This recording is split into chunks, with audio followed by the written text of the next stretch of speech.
आओ एक्सरसाइज 7.1 शुरू करते हैं।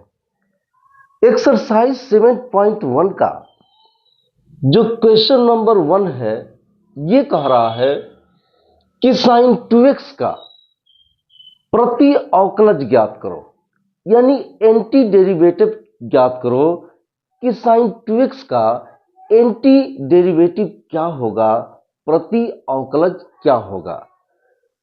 आओ एक तरीका बताता हूं, पर उस तरीके से हमें साइन 2x का एंटी डेरिवेटिव नहीं निकालना है, सिर्फ मैं समझाने के लिए बता रहा हूं। उसके बाद मैं मूल बात पर आऊंगा, निरीक्षण विधि पर आऊंगा। तुम यहां पर देखो,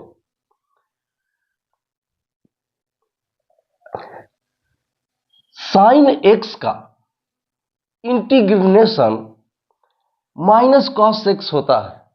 तो तुम ये जानते हो इंटीग्रेशन किसका, साइन x का कितना होता है, माइनस कॉस एक्स होता है। यहां पर देखो ये मूल सूत्र है, असली सूत्र यही है कि जब यहां पर dx होता है तो यहां पर सिर्फ x होता है। तो जब यहां पर dx होता है तो यहां पर ओनली x होता है, तब साइन x का इंटीग्रेशन माइनस कॉस एक्स होता है। पर तुम यहां पर देखो, यहां पर dx है तो यहां पर dx है, ये तो बात ठीक है।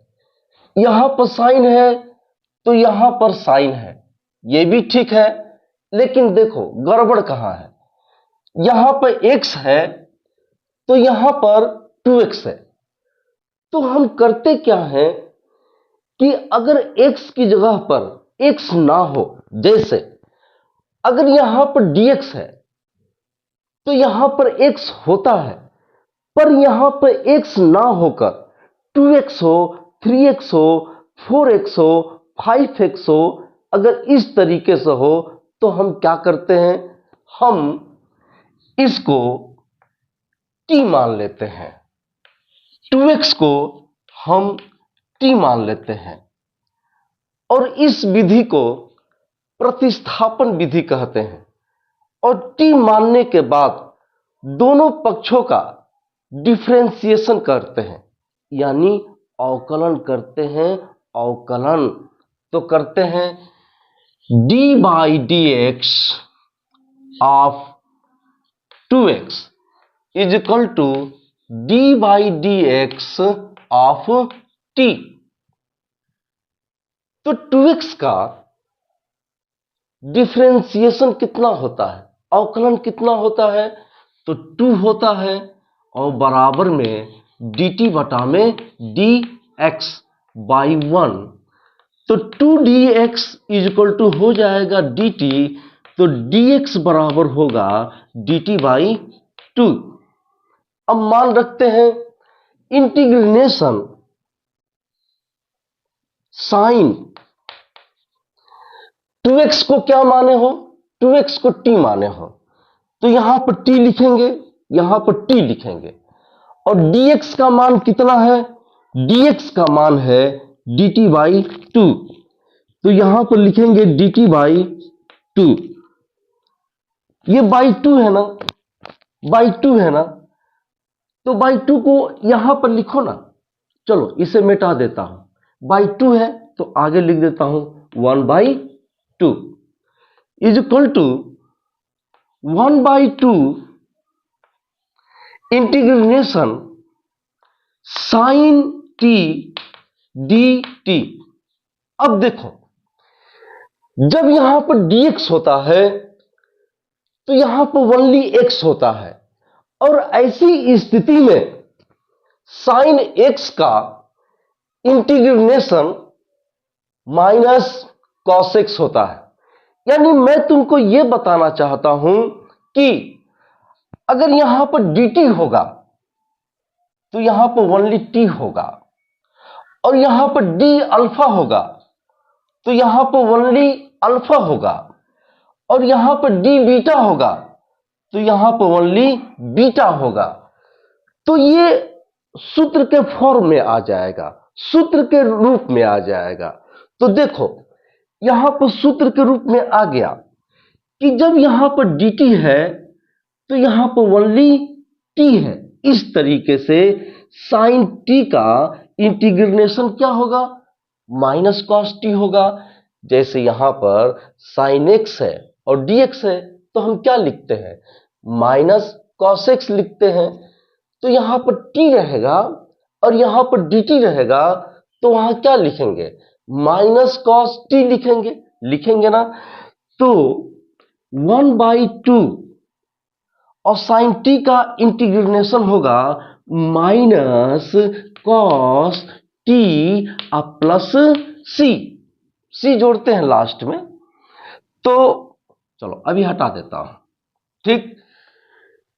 तो -1/2 और कॉस टी का मान कितना है, टी का मान है 2x, तो यहां पर टी का मान 2x हो गया।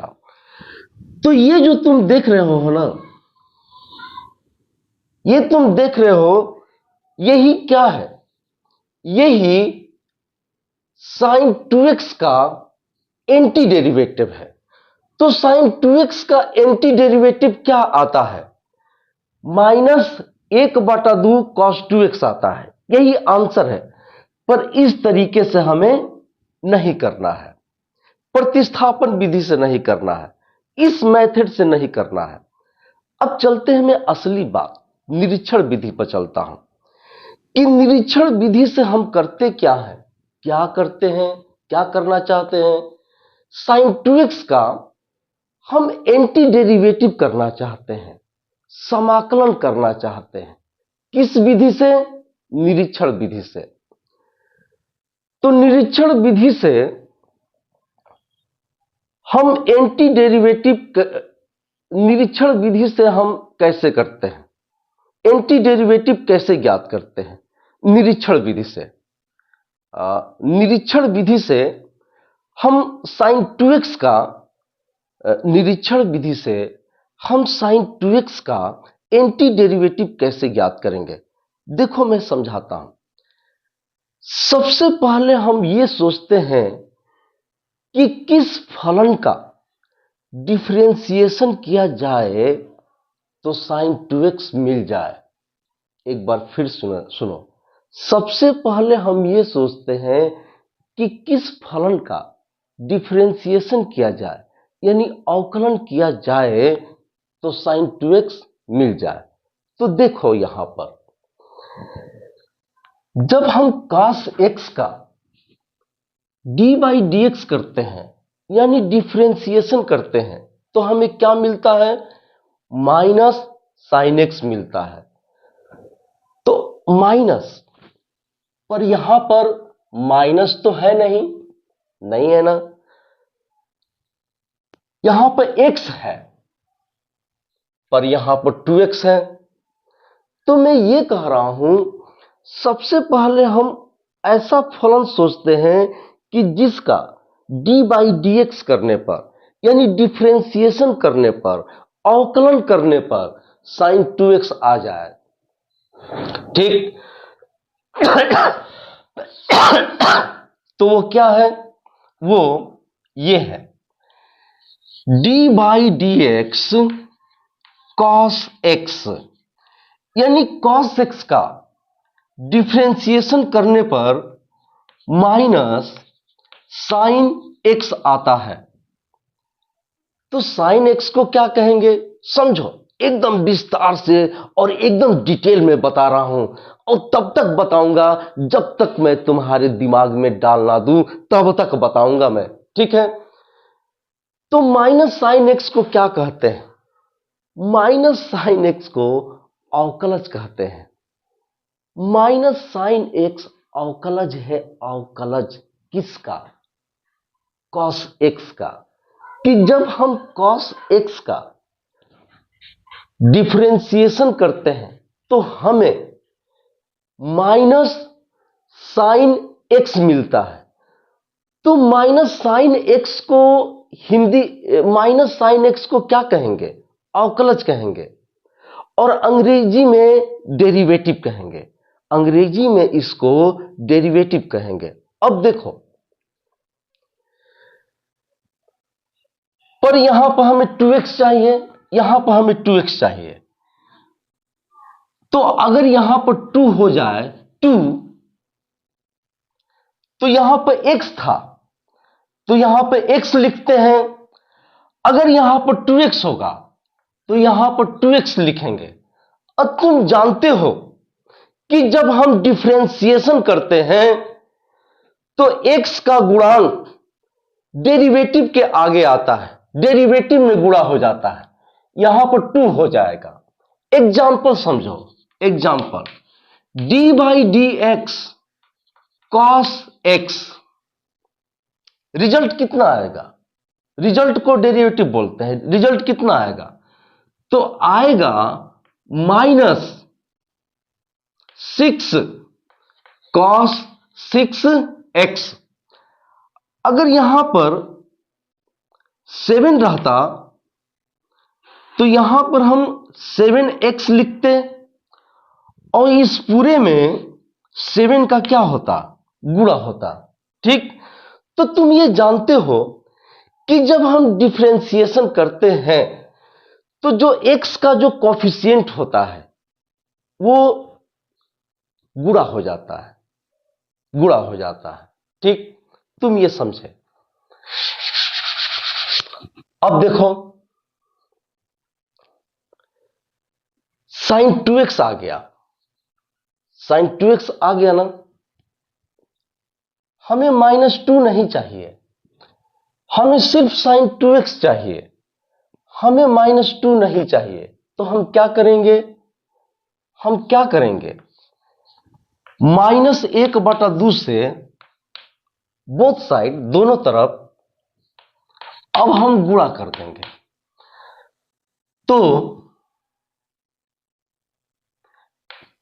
माइनस माइनस ये प्लस हो जाएगा, साइन 2x, और ये 2 से 2 कट जाएगा। डी बाई डी एक्स, -1/2 को तुम अंदर ले जाओ, अंदर, तो -1/2 cos 2x is equal to हो गया साइन 2x। अब यहां पर देखो, जब इतने का जब हम डिफरेंशिएशन करते हैं यानी अवकलन करते हैं तो हमें यह प्राप्त होता है, और जो प्राप्त होता है उसी को डेरिवेटिव कहते हैं। और जब हम इसका एंटी डेरिवेटिव करेंगे, एंटी डेरिवेटिव करेंगे तो हमें क्या मिलता है? हमें यही फलन मिलता है। तो साइन 2x का एंटी डेरिवेटिव क्या होगा? एंटी डेरिवेटिव होगा -1/2 cos 2x, आप प्लस यहां पर c जोड़ते हैं, समाकलन स्थिरांक।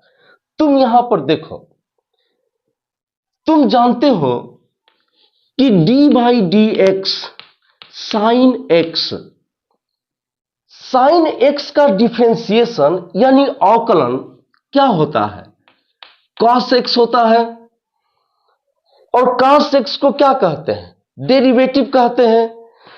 तो इसका एंटी डेरिवेटिव क्या आता है? cos x का एंटी डेरिवेटिव क्या होता है? साइन x, जो यहां पर होता है साइन x, वही तो आता है। तो मैं वही बोल रहा हूं कि जब हम इसका डिफरेंशिएशन कर रहे हैं यानी अवकलन कर रहे हैं तो हमें यह चीज मिल रहा है, और इस चीज को डेरिवेटिव कहते हैं।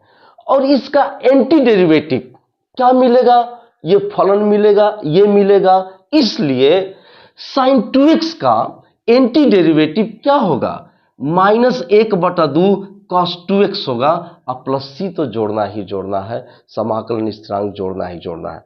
देखो, अगले प्रश्न में मैं पूरी अपनी क्षमता लगाता हूं तुम्हें समझाने के लिए, जाना मत। मैं पूरी अपनी क्षमता से इसको एकदम क्लियर करता हूं और पूरा जान लगाकर तुम्हारे दिमाग में बैठाता हूं। अब की बार दूना प्रयास करता हूं तुमको समझाने के लिए। क्वेश्चन नंबर 2 देखते हैं। मैंने तुमसे वादा किया था कि मैं इसे इस बार अच्छे ढंग से समझाऊंगा और एकदम समझाऊंगा। देखो यहां पर cos 3x है और ये जो चिन्ह दिखाई दे रहा है, इस चिन्ह को एंटी डेरिवेटिव कहते हैं। हिंदी में प्रति अवकलज कहते हैं और इसे समाकलन भी कहते हैं। हमें ज्ञात क्या करना है?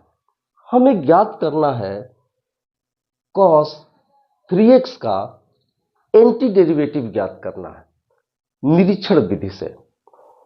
पहले तुम्हें प्रतिस्थापन विधि से समझाता हूं, उसके बाद तुमको निरीक्षण विधि से बताऊंगा।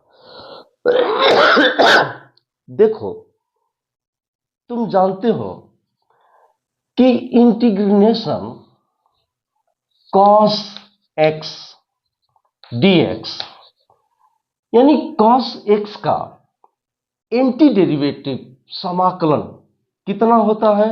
sin x होता है।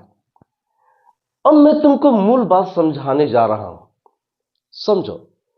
देखो, जब यहां पर dx होता है तो यहां पर ओनली x होता है। इसी तरह से समझ में आएगा और इसको तुम गांठ बांध लो। अगर ये मंत्र तुम जान गए और समझ गए, चुटकियों में कर लोगे। तो अगर यहां पर dx होता है तो यहां पर ओनली x होना चाहिए, तभी जाकर sin x होगा। अगर यहां पर dt होगा तो यहां पर ओनली t होना चाहिए, तभी यहां पर sin t होगा। तो तुमने ये समझ लिया कि सूत्र का जो रूप है वो ऐसे है कि जब यहां पर dx है तो यहां पर x होना चाहिए, परंतु यहां पर dx है तो यहां पर dx है, ये तो सही है। यहां पर cos है तो यहां पर cos है, ये भी सही है। लेकिन यहां पर x होता है पर यहां पर 3x दिया है, तो x की जगह पर क्या बैठा दिया है? x की जगह पर क्या कर दिया है? 3x कर दिया है। तो यदि x की जगह पर 3x कर दे, 4x कर दे, 5x कर दे, 6x कर दे, तो उसको t मान लो। इसको प्रतिस्थापन विधि कहते हैं। तो इसको तुम 3x को t मान लो, क्योंकि ये x के स्थान पर है। x के स्थान पर 3x है, x नहीं है, इसीलिए x के स्थान पर जो भी होगा उसको t मानेंगे। तो 3x को t मान लो, ठीक। और t मानने के बाद दोनों पक्षों का डिफरेंशिएशन करते हैं, यानी अवकलन करते हैं। अवकलन तो 3x का अवकलन करते हैं, डिफरेंशिएशन। तो d by d x of 3x is equal to d by d x of t। 3x का डिफरेंशिएशन कितना होता है? 3 होता है। तो ये होगा dt बटा में dx by 1। 3dx is equal to dt, तो dx बराबर हो जाएगा dt बाई 3। अब मान रखते हैं इंटीग्रेशन cos, तो यहां पर लिखेंगे cos। अब 3x को क्या माने हो?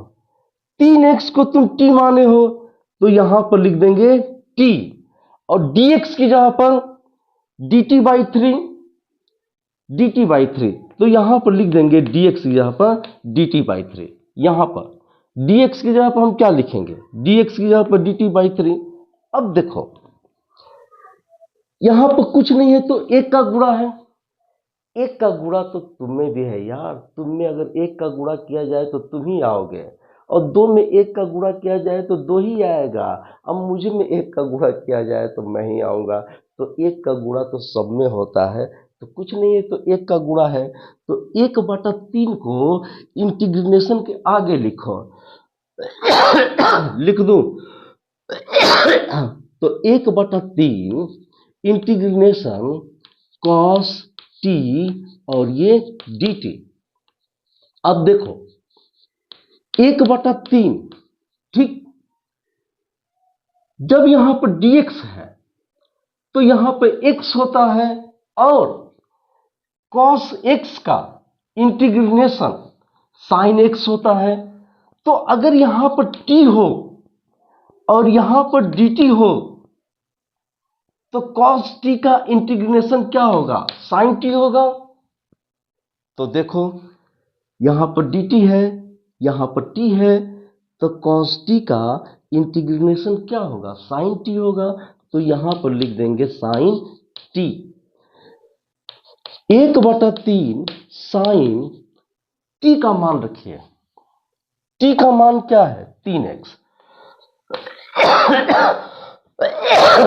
तो देखो ये चीज है क्या, यही चीज एंटी डेरिवेटिव है, ये एंटी डेरिवेटिव है, यही आंसर है किसका, cos 3x का एंटी डेरिवेटिव यानी प्रति अवकलज क्या होगा, तो ये होगा। और इसमें c जोड़ते ही हैं, तुम जानते हो, पर इस तरीके से तुमको नहीं करना है, कट इस तरह से नहीं करना है।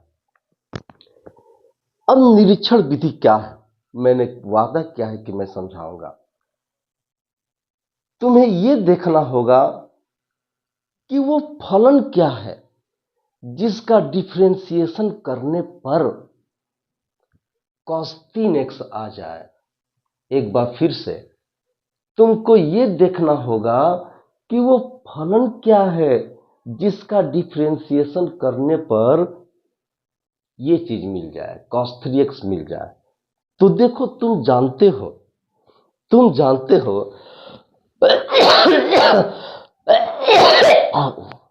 जानते हो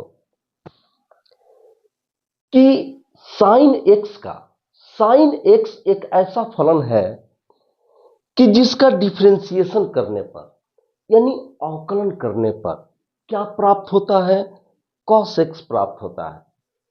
तो जो चीज प्राप्त होता है उसी को हम कहते हैं डेरिवेटिव और हिंदी में कहते हैं अवकलज।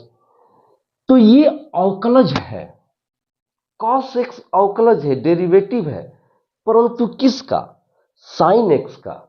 क्योंकि sin x का डिफरेंशिएशन करने पर हमें cos x प्राप्त होता है, इसलिए cos x को अवकलज कहेंगे, डेरिवेटिव कहेंगे। पर ये किसका डेरिवेटिव है, sin x का, ठीक है, sin x का। अब देखो ये चीज मिलता है कि मैंने क्या बोला कि एक हम ऐसा फलन देखेंगे कि जिसका डिफरेंशिएशन करने पर काश तो मिलता है, काश तो मिले। तो साइन का डिफरेंशिएशन करने पर हमें cos x मिलता है।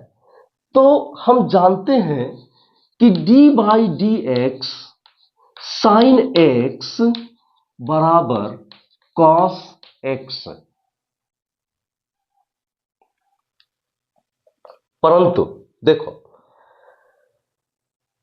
यहां पर हमें x नहीं चाहिए, यहां पर हमें क्या चाहिए, 3x चाहिए। cos तो आ गया, cos तो आ गया, पर यहां पर हमें x नहीं चाहिए, x नहीं चाहिए, यहां पर हमें 3x चाहिए। तो तुम ये बताओ कि जब यहां पे x होता है तो यहां पे x लिखते हैं, और जब यहां पर हम 3x लिखेंगे तो यहां पर क्या लिखेंगे, 3x लिखेंगे। और तुम जानते हो कि x का जो गुणांक होता है, x का जो गुणांक होता है वह डेरिवेटिव में क्या हो जाता है, गुणा हो जाता है। अगर यहां पर sin 7x रहता तो क्या लिखते, 7 गुणे cos 7x लिखते। अगर यहां पर sin 10x होता तो क्या लिखते, 10 cos 10x लिखते। ऐसे ही तुम पीछे पड़े हो। ठीक है, cos 3x आ गया, cos 3x आ गया, पर हमें 3 तो नहीं चाहिए ना, 3 को हटाना है, 3 नहीं चाहिए, इसलिए हम 1/3 से हम दोनों तरफ क्या कर देंगे, गुणा कर देंगे, और 3 और 3 कट जाएगा, क्या आएगा, cos 3x आएगा। लो, आ गया cos 3x, आ गया cos 3x, और d/dx 1/3 को अंदर ले जाओ अंदर, तो 1/3 sin 3x। तो तुम देखा कि जब हम इतने का डिफरेंशिएशन करते हैं, यानी अवकलन करते हैं, तो हमें यह प्राप्त होता है, और जो प्राप्त होता है उसको डेरिवेटिव कहते हैं। और जब डेरिवेटिव का जब हम एंटी डेरिवेटिव करते हैं तो हमें ये मिलता है, इसलिए इंटीग्रल cos 3x dx का एंटी डेरिवेटिव कितना होगा, 1/3 sin 3x प्लस सी, लास्ट में तो सी जोड़ना ही जोड़ना है। ठीक, आगे देखते हैं, बने रहो वीडियो में, एकदम सब्सक्राइब कर जाना, एकदम सब्सक्राइब कर जाना।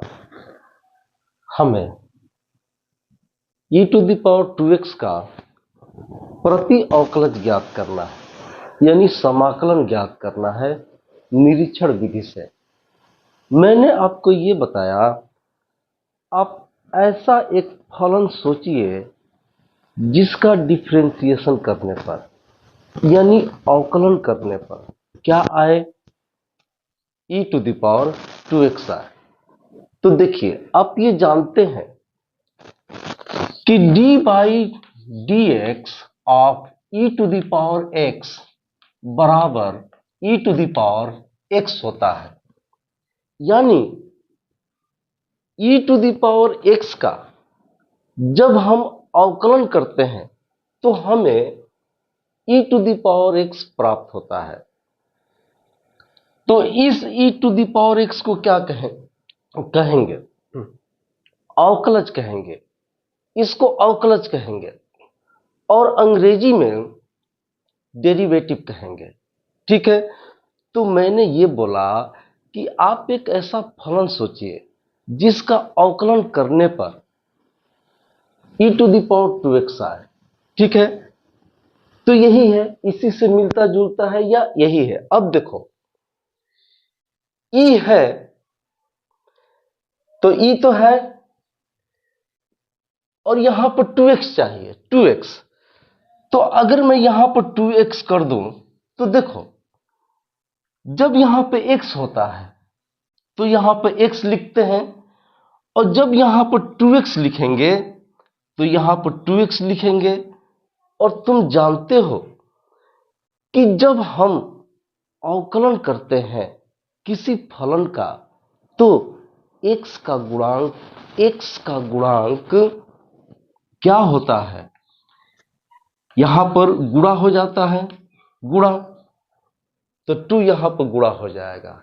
ठीक, अब देखो, हमें e⁻2x चाहिए, तो e⁻2x तो आ गया, पर हमें 2 नहीं चाहिए, तो हम क्या करेंगे, 2 से दोनों तरफ भाग दे देंगे।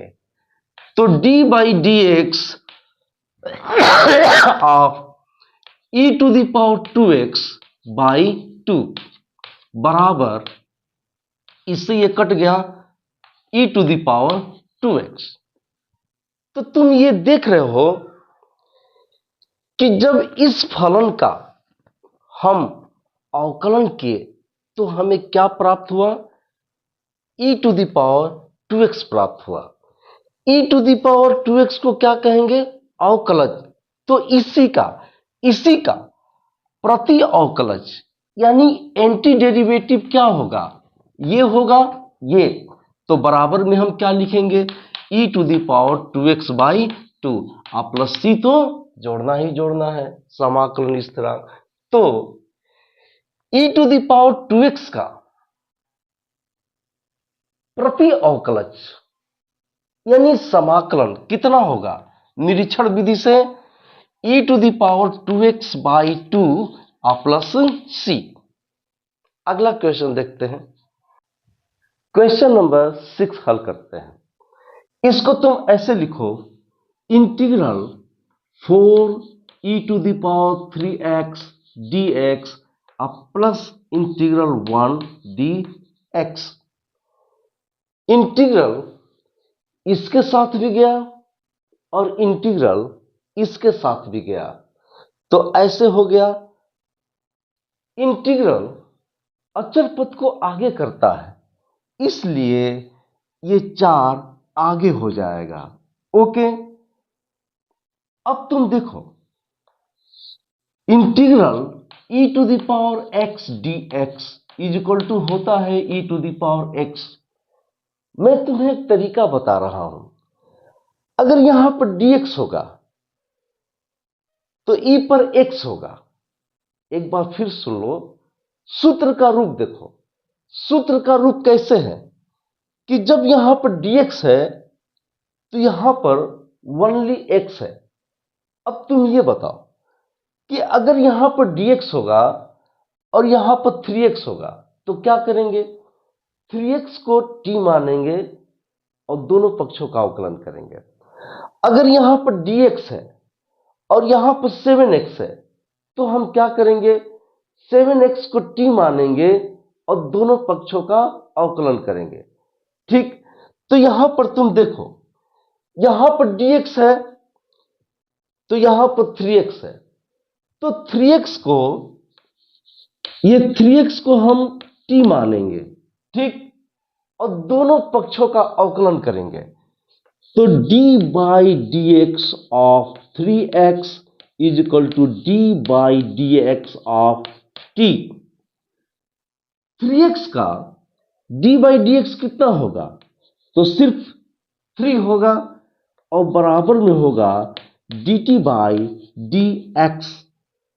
तो 3dx is equal to dt, तो ये होगा dx बराबर dt बाई 3। ओके, आगे देखो, 4 है तो 4, इंटीग्रल है तो इंटीग्रल, e है तो e, और 3x को क्या माने हो? 3x को तुम t माने हो, तो यहां पर हम क्या लिखेंगे? t लिखेंगे। और dx की जगह पर क्या लिखेंगे? dx की जगह पर लिखेंगे dt बाई 3, तो यहां पर लिखेंगे dt बाई 3 प्लस इंटीग्रल, और 1 की जगह पर क्या लिखेंगे? x पर 0। अगर यहां पर dx है तो 1 की जगह पर x पर 0 लिखेंगे। अगर यहां पर dt होगा तो 1 की जगह पर t पर 0 लिखेंगे। अगर यहां पर d अल्फा होगा तो 1 की जगह पर क्या लिखेंगे? अल्फा पर 0 लिखेंगे। चूंकि यहां पर dx है, इसलिए 1 की जगह पर हम लिखेंगे x पर 0 dx। 4/3 इंटीग्रल e पर t dt प्लस x पर 0 घात है, तो घात का इंटीग्रल कैसे करते हैं? घात का उसी को उतार लेते हैं, ठीक, और इसमें एक जोड़ देते हैं और इसी से क्या करते हैं? भाग देते हैं। ठीक है, यहां पर देखो, 4/3 e to the power t का इंटीग्रल कितना होगा? तो e to the power t का इंटीग्रल t के सापेक्ष e to the power t ही होता है, अब प्लस ये x होगा और प्लस यहां पर c, तो 4/3 e, t का मान रखिए, t का मान 3x, तो यहां पर लिखेंगे 3x plus x plus c। ये हो गया आपका आंसर। ओके, क्वेश्चन नंबर 7 है integral x square into 1 minus 1/x² dx, इसको हल करते हैं। तो इंटीग्रल एक्स स्क्वायर से गुणा करो तो ये होगा एक्स स्क्वायर माइनस, और एक्स स्क्वायर से इसमें गुणा करो तो ये होगा 1 dx। अब इंटीग्रल इसके साथ भी जाएगा और इसके साथ भी जाएगा, तो लिखेंगे integral x square dx minus integral 1 dx। Okay, अब देखो x पर 2 घात है, तो घात का इंटीग्रल कैसे करते हैं? इसी को उतार देते हैं, ठीक, इसमें एक जोड़ते हैं और इसी से क्या करते हैं, भाग देते हैं। माइनस 1 का इंटीग्रल कितना होता है? 1 का इंटीग्रल x के सापेक्ष x होता है और प्लस यहां पर c, तो ये टोटल होगा x पर 3/3 माइनस x प्लस c। ये आपका इंटीग्रल है क्वेश्चन नंबर 7 का। अब हम क्वेश्चन नंबर 8 का समाकलन करेंगे। तो इंटीग्रल इसके साथ भी जाएगा, इसके साथ भी जाएगा, इसके साथ भी जाएगा, तो इसको ऐसे लिखेंगे integral ax² dx plus integral bx dx अब plus integral c dx। Okay,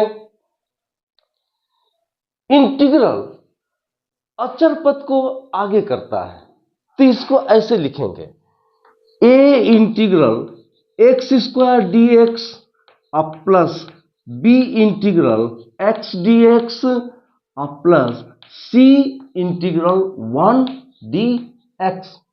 c का में c होगा। आगे देखो a x पर 2 घात है, तो घात का इंटीग्रल कैसे करते हैं? इसी को हम उतार देंगे, इसमें एक जोड़ देंगे और इसी से क्या करेंगे, भाग दे देंगे, ठीक। अब प्लस b, x पर 1 घात है, तो घात का इंटीग्रल कैसे करते हैं? इसी को उतार देते हैं, इसमें एक जोड़ देते हैं और इसी से क्या करते हैं, भाग देते हैं। प्लस c इंटीग्रल 1 है और यहां पर dx है, तो 1 की जगह पर लिखेंगे x पर 0 dx, ठीक। x पर 0 का मान 1 होगा ना, तो 1 की जगह पर लिखेंगे x⁴। a ये होगा x⁴3/3 अब प्लस b x⁴2/2 अब प्लस c, और x पर 0 घात है, तो घात का इंटीग्रल कैसे करते हैं? इसी को उतार देंगे, इसमें एक जोड़ देंगे और इसी से भाग देंगे और प्लस c यहां पर लास्ट में जोड़ देंगे, तो ये होगा a/3 x⁴3 plus b/2 x² plus c x plus c। Question number 8 का समाकलन हुआ। अगला क्वेश्चन देखते हैं। अब हम क्वेश्चन नंबर 13 का इंटीग्रल करते हैं। देखो इंटीग्रल है तो इंटीग्रल, इसमें से तुम x² कॉमन लो, तो जब x² कॉमन लोगे तो यहां पर होगा x माइनस 1 अब प्लस x माइनस 1 बटा में क्या है, x माइनस 1 और ये है dx। x माइनस 1 इसका भी बटा है और x माइनस 1 इसका भी बटा है। x माइनस 1 दोनों का बटा है तो लिखेंगे integral x square x minus one बटा x minus one plus x minus one बटा एक्स माइनस वन। ये dx एक्स माइनस वन से एक्स माइनस वन कट गया तो इंटीग्रल एक्स स्क्वायर प्लस और इससे ये कट जाएगा तो यहां पर बचेगा वन और dx बराबर इंटीग्रल इसके साथ भी जाएगा इसके साथ भी, तो इसको लिखेंगे integral x square D x plus integral one D x. X square का इंटीग्रल कैसे करेंगे? एक्स पर दो घात है ना, तो घात का इंटीग्रल कैसे करते हैं? इसी को उतार लेते हैं, इसमें एक जोड़ देते हैं और इसी से भाग देते हैं। आप प्लस वन का इंटीग्रल कितना होता है? एक्स। आप प्लस यहां पर समाकलन स्थिरांक जोड़ देंगे। इस तरीके से हमने क्वेश्चन नंबर 13 का इंटीग्रल किया। आगे ये हो जाएगा एक एक्स पर तीन घात बटा तीन प्लस एक्स प्लस सी। ये हो गया आंसर। क्वेश्चन नंबर 14 हल करते हैं। देखो, हमें इतने का इंटीग्रल करना है तो यहां पर लिखेंगे इंटीग्रल और अंडर रूट एक्स से गुणा करना है ना, तो अंडर रूट एक्स से वन में भी गुणा करो और एक्स में भी गुणा करो। तो करते हैं, ये हो जाएगा under root x minus x गुणे under root x dx। Integral जब यहां से करड़ी हटेगा अंडर रूट तो x पर कितना होगा? x पर होगा एक बटा दो माइनस एक्स गुणे, और जब करड़ी हटेगा अंडर रूट तो x पर कितना होगा? एक बटा दो और ये dx। इंटीग्रल x पर एक बटा दो माइनस यहां पे x पर एक घात है तो x पर एक घात और x पर एक बटा दो घात, गुणा में घात जुड़ता है तो x पर कितना होगा? x पर होगा तीन बटा दो घात और ये dx। इंटीग्रल इसके साथ भी जाएगा और इंटीग्रल इसके साथ भी जाएगा, दोनों के साथ जाएगा। तो ये हो जाएगा इंटीग्रल x पर एक बटा दो घात dx माइनस इंटीग्रल x पर तीन बटा दो घात और ये dx। x पर एक बटा दो घात का इंटीग्रल करना है तो घात का इंटीग्रल कैसे करते हैं? इसी को उतार देते हैं, उतार दिया, इसमें एक जोड़ देते हैं, ठीक, और इसी से क्या करते हैं? इसी से भाग देते हैं। माइनस यहां पर देखो, इसी को उतार देंगे, इसमें एक जोड़ देंगे और इसी से क्या करेंगे? भाग देंगे। आप प्लस यहां पर c समाकलन स्थिरांक को जोड़ देंगे। जोड़ते हैं ना। अब देखो, तुम इसको डायरेक्ट करो, तुम इसको डायरेक्ट करोगे तो x पर कितना होगा बोलो? तो x पर होगा तीन बटा दो घात, और जब नीचे से ये पलटी मारेगा तो यहां पर हो जाएगा दो बटा तीन गुणे माइनस x पर कितना होगा, तो x पर होगा 5/2 घात, और जब नीचे से पलटी मारेगा तो कितना होगा 2/5 गुणे और प्लस c। ये तुम्हारा आंसर हुआ। क्वेश्चन नंबर 15 हल करते हैं। ये आपका सवाल है, इसी का इंटीग्रल करना है। यहां पर गुणा है तो ये इंटीग्रल अंडर रूट x से इसमें भी और इसमें भी गुणा करते हैं तो ये होगा 3√x गुणे x² प्लस 2√x गुणे x और प्लस 3√x dx। ठीक, गुणा कर दिया।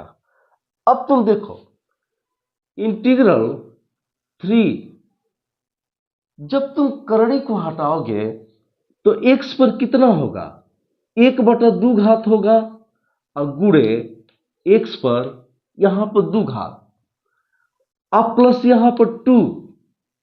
इसको कैसे लिखेंगे, x पर 1/2 घात और गुणे x और प्लस 3 और x पर 1/2 घात और ये dx। इंटीग्रल कोष्टक और ये 3 गुणा में घात जुड़ता है तो 1/2 में 2 जोड़ोगे तो कितना होगा, तो x पर हो जाएगा 5/2 घात और प्लस 2, यहां पे x पर 1 घात है। अब गुणा में घात जुड़ता है तो 1/2 में 1 जोड़ोगे तो x पर कितना होगा, x पर हो जाएगा 3/2 और प्लस 3 x पर 1/2 घात और ये dx। अब देखो इंटीग्रल इसके साथ भी जाएगा यानी सबके साथ जाएगा, तो इसको हम ऐसे लिखेंगे 3 इंटीग्रल x पर 5/2 घात dx और प्लस 2 इंटीग्रल x पर 3/2 घात dx और प्लस 3 इंटीग्रल x पर 1/2 घात ये dx। इतना समझ में आया। अब देखो यहां पर 3 है ना, तो यहां पर लिख लिया 3 और x पर 5/2 घात है, इसका इंटीग्रल करना है तो कैसे करेंगे, इसी को हम उतार लेंगे, इसमें एक जोड़ देंगे और इसी से हम क्या करेंगे भाग देंगे, प्लस 2 इसी को हम उतार लेंगे, इसमें एक जोड़ देंगे और इतने से ही क्या करेंगे भाग देंगे, अब प्लस यहां पर 3 और इसी को उतार लेंगे और इसमें एक जोड़ देंगे और इसी से हम क्या करेंगे भाग देंगे और लास्ट में समाकलन स्थिरांक को जोड़ देंगे। अब इसको हल कर लो, 3 x पर को घात होगा, इसको हल करो, हल कर देता हूं ना, कर दो ना, तो x पर होगा, x पर 7/2 और नीचे भी होगा 7/2 और प्लस 2 और x पर होगा 5/2 और नीचे भी होगा 5/2 और धन 3 और x पर होगा 3/2 और नीचे भी होगा 3/2 और धन c और 3 और जब ये पलटी मारेगा पलटी तो हो जाएगा 2/7 आ x पर 7/2 आ धन 2 आ गुड़े आ पलटी मारेगा तो 2/5 आ x पर 5/2 आ धन 3 गुड़े 2/3 आ x पर 3/2 धन c आ 3 आ कैंसिल आ 3 दूनी 6 आ 6/7 आ x पर 7/2 आ धन आ दूनी के 4 आ 4/5 आ x पर 5/2 आ धन आ 2x पर 3/2 आ धन c ई हो गई आंसर। तो क्वेश्चन नंबर 15 का ये इंटीग्रल हुआ। क्वेश्चन नंबर 16 का इंटीग्रल करते हैं। तो ये ही इंटीग्रल सबके साथ जाएगा ना, इसके साथ भी जाएगा, इसके साथ भी जाएगा, इसके साथ भी जाएगा। तो कैसे लिखेंगे? Integral 2x dx minus integral 3 cos x dx plus integral e to the power x dx।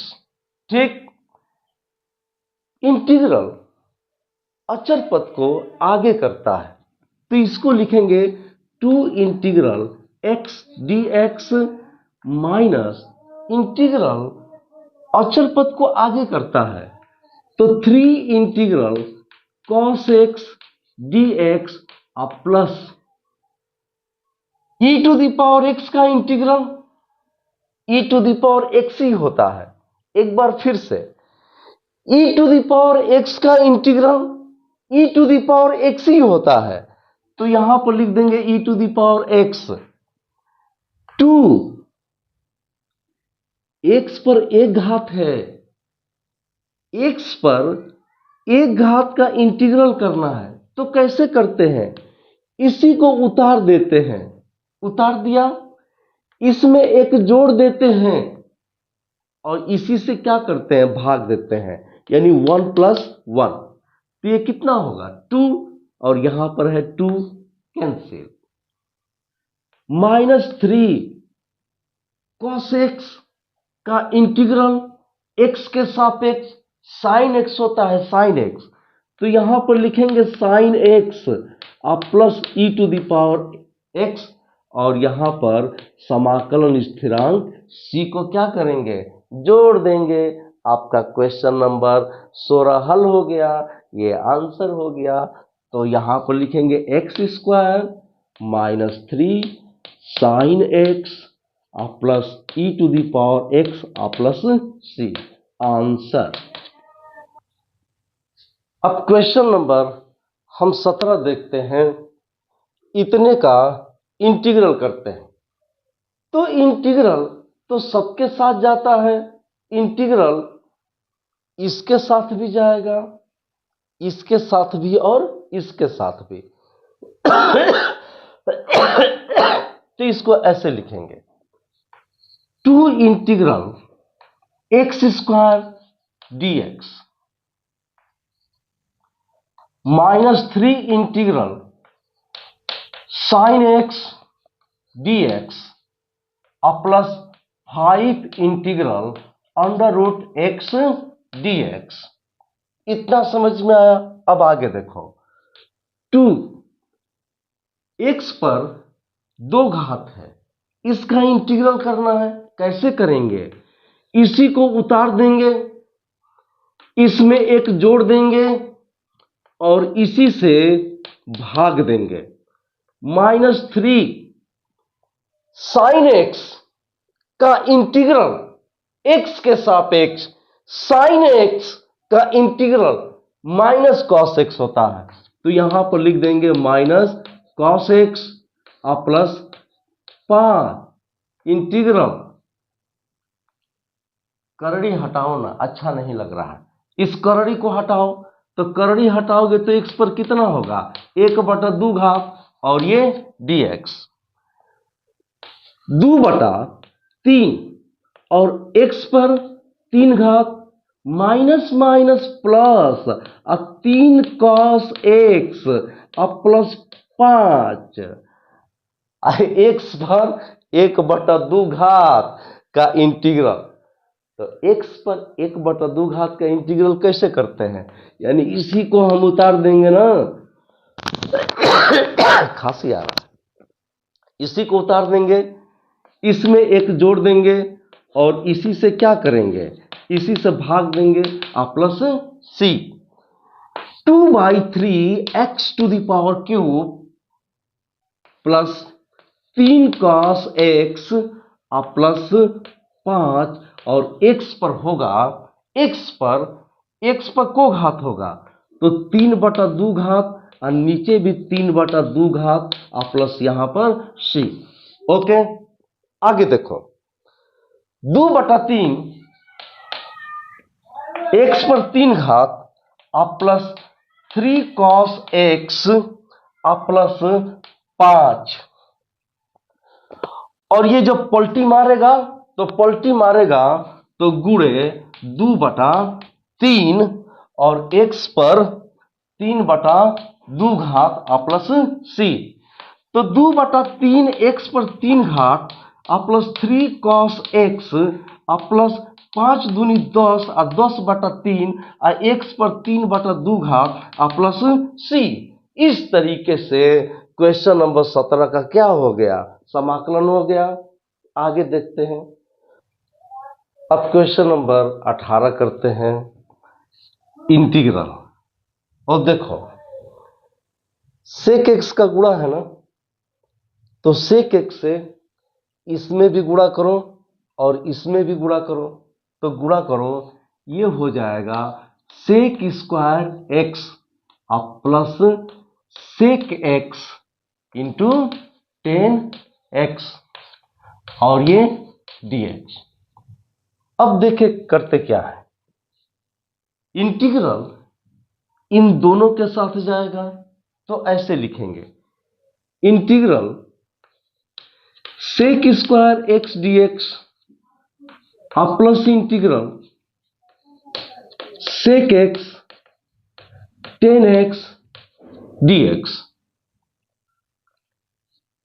sec² x का इंटीग्रल कितना होता है, 10x होता है, तो यहां पर लिख देंगे 10x और प्लस sec x 10x का इंटीग्रल कितना होता है, x के सापेक्ष, तो x के सापेक्ष sec x 10x का इंटीग्रल sec x होता है, sec x, तो यहां पर लिख देंगे sec x और यहां पर समाकलन स्थिरांक को क्या कर देंगे, जोड़ देंगे। इस तरीके से आपका क्वेश्चन नंबर 18 हल हो गया। आगे देखते हैं, क्वेश्चन नंबर 19 करते हैं, sec² x बटा cosec² x का इंटीग्रल करना है x के सापेक्ष।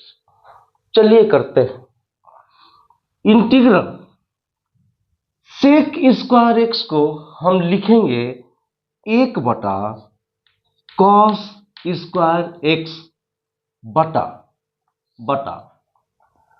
अब cosec² x को हम क्या लिखेंगे, तो cosec² x को लिखेंगे 1/sin² x dx।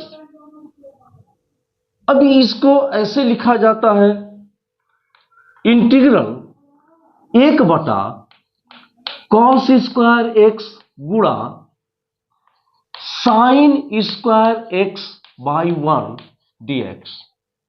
बोलो लिखेंगे कि नहीं, कि जब ऐसे होता है तो इसको हम ऐसे लिखते हैं। अब ये होगा इंटीग्रल, ऊपर कितना होगा, तो ऊपर होगा sin² x और नीचे होगा cos² x dx। Integral sin² x बटा cos² x कितना होगा, 10² x होगा और ये dx। परंतु तुम जानते हो यहां पर रफ करता हूं, तुम जानते हो कि 1 + 10² x बराबर होता है sec² एक्स, इसलिए टेन स्क्वायर एक्स बराबर होगा सेक स्क्वायर एक्स माइनस 1। तो टेन स्क्वायर एक्स की जगह पर हम क्या लिखेंगे, इसको लिखेंगे, तो लिख दो इंटीग्रल, और टेन स्क्वायर एक्स की जगह पर हम लिखेंगे सेक स्क्वायर एक्स माइनस 1 और ये dx। इंटीग्रल इसके साथ भी जाएगा और इसके साथ भी, तो हो जाएगा integral sec square x dx minus integral 1 dx बराबर सेक स्क्वायर एक्स का इंटीग्रल कितना होता है 10x। तो यहां पर लिखेंगे 10x और माइनस 1 का इंटीग्रल कितना होता है x, 1 का इंटीग्रल x होता है, अब प्लस यहां पर c। यदि नहीं समझ में आता होगा तो तुम कमेंट करना 1 का इंटीग्रल x कैसे होता है, मैं बताऊंगा 1 का इंटीग्रल x कैसे होता है। तो ये आपका क्वेश्चन नंबर 19 हल हो गया। आगे देखते हैं, क्वेश्चन नंबर 20 हल करते हैं।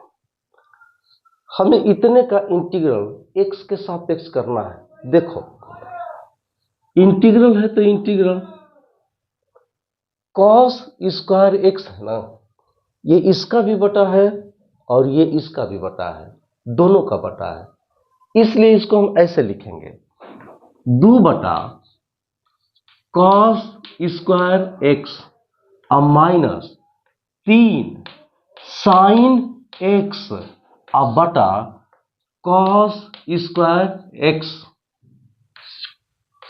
और ये dx लिख दिया। इंटीग्रल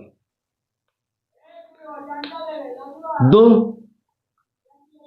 यहां पर कुछ नहीं है तो एक है ना, एक है, तो एक बटा cos स्क्वायर एक्स को क्या लिखते हैं, एक बटा cos स्क्वायर एक्स को हम लिखते हैं सेक स्क्वायर एक्स, लिखते हैं ना, अब माइनस 3 साइन एक्स बटा, अब देखो यहां पे स्क्वायर है तो इसको ऐसे लिखेंगे cos x गुणे cos x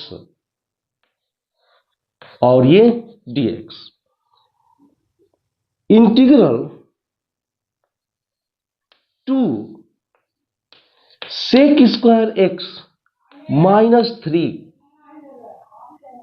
यहां पर कुछ नहीं है तो एक का गुणा होता है, एक का गुणा तो सब में यह होता है यार, तुम में भी एक का गुणा है, अगर तुम में भी एक का गुणा किया जाए तो तुम ही आओगे, दो में एक का गुणा किया जाए तो दो ही आएगा, तो एक का गुणा तो सब में होता है, तो यहां पर कुछ नहीं है तो एक का गुणा है, तो देखो 3 है तो 3 साइन एक्स बटा कॉस एक्स को क्या बोलते हैं 10x, तो यहां पर लिखेंगे 10x, एक बटा कॉस एक्स को क्या बोलते हैं सेक एक्स, तो यहां पर लिखेंगे सेक एक्स कोष्टक बंद और ये dx।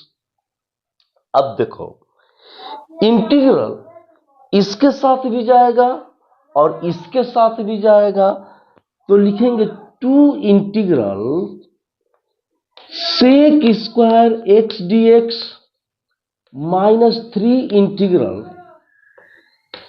सेक एक्स 10x dx।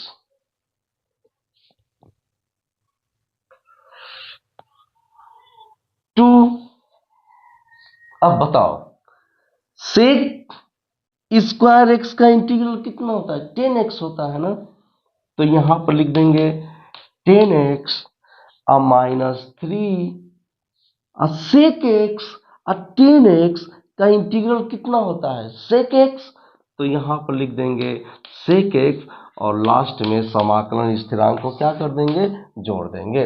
इस तरीके से आपका क्वेश्चन नंबर 20 हल हुआ। आगे देखते हैं, क्वेश्चन नंबर 21 हल करते हैं। हमें इतने का प्रति अवकलज करना है। प्रति अवकलज का मतलब कि अंडर रूट एक्स अब प्लस 1/√x का समाकलन करना है, इंटीग्रल करना है। तो हमें अंडर रूट एक्स अब प्लस 1/√x का क्या करना है, समाकलन, इंटीग्रल करना है x के सापेक्ष dx। अब तुम जानते हो कि इंटीग्रल इसके साथ भी जाएगा और इसके साथ भी जाएगा, तो लिखेंगे integral under root x d x अब प्लस इंटीग्रल 1/√x dx। ठीक, अब तुम देखो ये अंडर रूट है करड़ी, तो जब इस करड़ी को हटाओगे, अंडर रूट को हटाओगे, तो x पर कितना होगा, 1/2 होगा। और उसी तरीके से यहां पर x पर 1/2 होगा। अब x पर 1/2 घात का इंटीग्रल करना है, तो कैसे करते हैं घात का इंटीग्रल, बस इसी को हम उतार देंगे, उतार दिया, देख लो उतार दिया, और इसमें एक जोड़ देंगे और इसी से हम क्या करेंगे, भाग देंगे। अब प्लस इंटीग्रल, और ये हो जाएगा, जब ये ऊपर जाएगा तो x पर -1/2 और ये dx।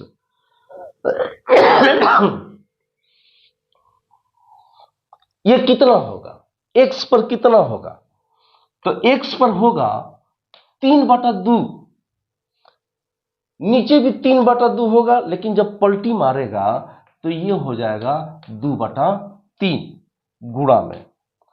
अब प्लस देखो फिर आ गया, x पर -1/2 घात का इंटीग्रल फिर आ गया। तो हम कैसे करते हैं, घातवा का इंटीग्रल कैसे करते हैं, घात का बहुत आसान है, बस करना कुछ नहीं है, इसी को उतार दो बाबू, इसमें एक जोड़ दो बाबू, और इसी से क्या कर दो, भाग दे दो, और यहां पर समाकलन स्थिरांक जोड़ दो। ठीक, तो 2/3 x पर हो जाएगा 3/2 अब प्लस, और x पर ये कितना होगा, x पर होगा 1/2 और नीचे भी होगा 1/2 पर, ये पलटी मारेगा तो यहां पर हो जाएगा 2 और प्लस c।